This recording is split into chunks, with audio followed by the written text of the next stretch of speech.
Summer's here, and Nordstrom has everything you need for your best dress season ever. From beach days and weddings to weekend getaways and your everyday wardrobe. Discover stylish options under $100 from tons of your favorite brands like Mango, Skims, Princess Polly, and Madewell. It's easy too with free shipping and free returns, in-store order pickup, and more. Shop today in stores, online at Nordstrom.com, or download the Nordstrom app.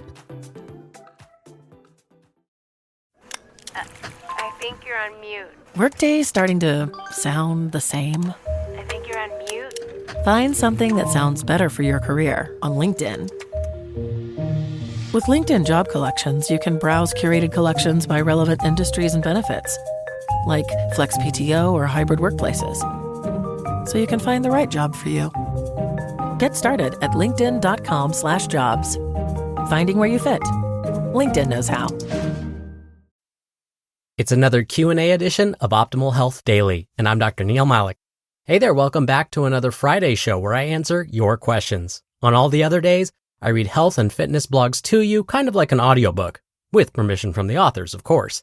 Now, I'll let you know how you can send in your own question at the end of the show and get rewarded for it. But for now, let's hear today's question and start optimizing your life. Today's question came via email. Allison from New Jersey writes, question for you about body weight, muscle mass, and body fat. I find it confusing at times to truly understand all the percentages and what to focus on. If your body weight increases and your muscle mass hasn't changed, does that mean you've gained body fat?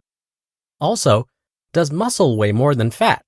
If so, is there a standard body fat percentage to aim for? Should we be concerned with body fat percentages, how you feel overall, or how your clothes fit? I'm just looking for some guidance on what numbers to truly focus on and not focus on a number on the scale if that's not as significant. Thank you for taking the time to send in your question, Allison, and I agree with you. All these numbers can get a bit confusing, and your question didn't even ask about another number that's often used to estimate whether someone is at the right body weight, something called body mass index, or BMI. I'll try and stay away from that topic altogether and focus on your specific questions. So let's start with the first one. If someone finds the number on the scale has increased, but their muscle mass hasn't increased, does that mean they've gained body fat? No. I mean, it is possible they've gained body fat, but they may also be hanging on to some water weight, or maybe they're weighing themselves at a different time of day than they're used to, or they're wearing different clothes this time around. So no, just because the number on the scale went up and muscle mass, let's say, hasn't changed, it doesn't automatically mean that body fat has been gained. Now, does muscle actually weigh more than fat? You may have heard that a pound of muscle weighs more than a pound of fat, but this is a trick. It's kind of like that riddle. Which weighs more, a pound of feathers or a pound of gold?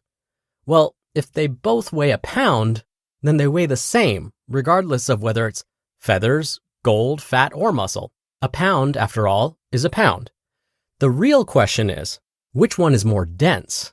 Or, put another way, which one takes up less space? So, using the feathers and gold analogy, picture what a pound of feathers would look like.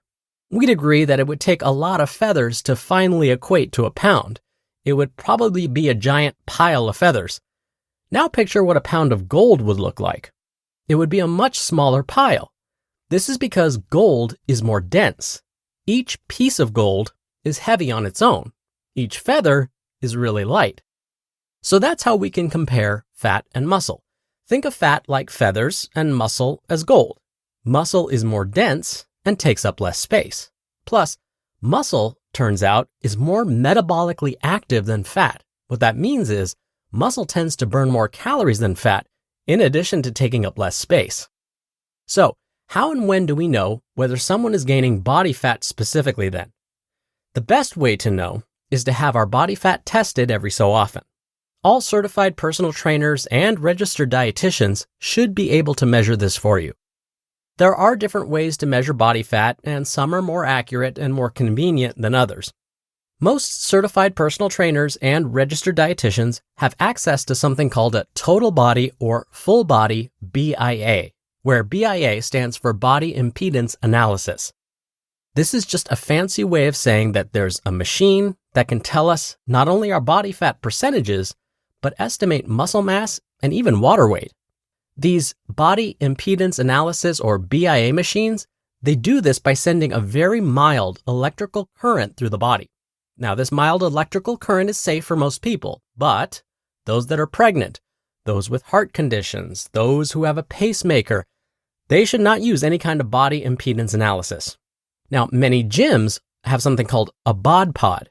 This is another way to determine body fat percentage, but it's a more expensive test to run, and it's not always available. So I would say, again, a full body or total body BIA machine would be the way to go. Now, tracking how our clothes fit can be another way to guesstimate whether our body fat is increasing too. Usually, when our pants start to feel a bit snug around the waistline, it's usually a sign we've gained some body fat. But again, this method is not very exact. So, if you want to know for sure, we'd want to go back to that full body impedance analysis instead. Now, let's say someone goes in, gets a full body impedance analysis. What should their body fat percentage look like? Well, this does depend on someone's age and gender. We could factor in also whether someone is an athlete and give even more specific information, but I'm going to keep it simple here. Let's start with females. For females between the ages of 20 and 29, an ideal body fat range would be 16 to 24%. For females between the ages of 30 and 39, 17 to 25% is ideal. For females between the ages of 40 and 49, an ideal body fat range would be 19 to 28%. And for those between the ages of 50 and 59, they should have a body fat percentage between 22 and 31%. Next up, males. Males between the ages of 20 and 29 should have a body fat percentage between 7 and 17%.